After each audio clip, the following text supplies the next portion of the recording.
नमस्कार मित्रांनो, स्वागत आहे तुमचं आत्ताच्या ब्रेकिंग न्यूजमध्ये। मित्रांनो, उद्धव ठाकरे गटातील 14 आमदारांवरती अपात्रतेची कारवाई तुर्तास टाळण्यामागे भाजप आणि शिंदे गटाची राजकीय खेळी आहे। या आमदारांना अपात्र ठरवल्यास त्यांना जनतेची सहानुभूती मिळेल आणि मेहर नजर दाखवल्याने त्यापैकी काही आमदार आपल्या गटाकडे वळवण्यात यश मिळू शकेल, असा दुहेरी हेतू यामागे असल्याचं सूत्रांनी सांगितलं।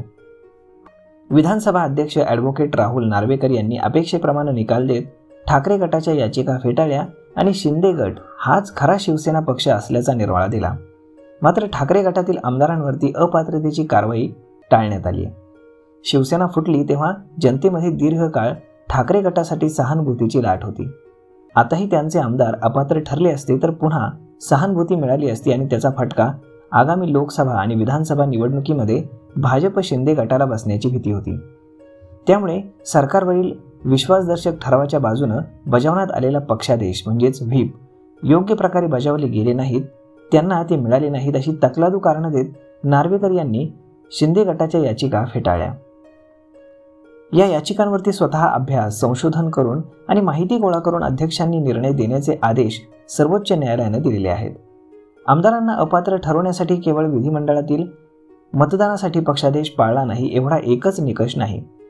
आमदाराचं वर्तन, कृती, सार्वजनिक व्यासपीठावरची भूमिका, पक्षाविरोधी कारवाई किंवा कृती आदी कारणांसाठीही त्यांना अपात्र ठरवण्याची तरतूद आहे।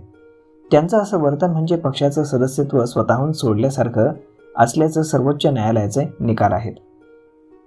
शिंदे गट हीच खरी शिवसेना आणि मुख्यमंत्री शिंदे हे पक्षाचे प्रमुख नेते असल्याचा निर्वाळा केंद्रीय निवडणूक आयोग आणि विधानसभा अध्यक्षांनी दिलेला आहे। शिंदे यांनी भाजपसोबत सत्ता स्थापन केली आहे। या निर्णयाविरोधात उद्धव ठाकरेंसह सर्व आमदारांनी शिंदेंसोबत गेली 1.5 वर्ष सातत्याने टीका केली।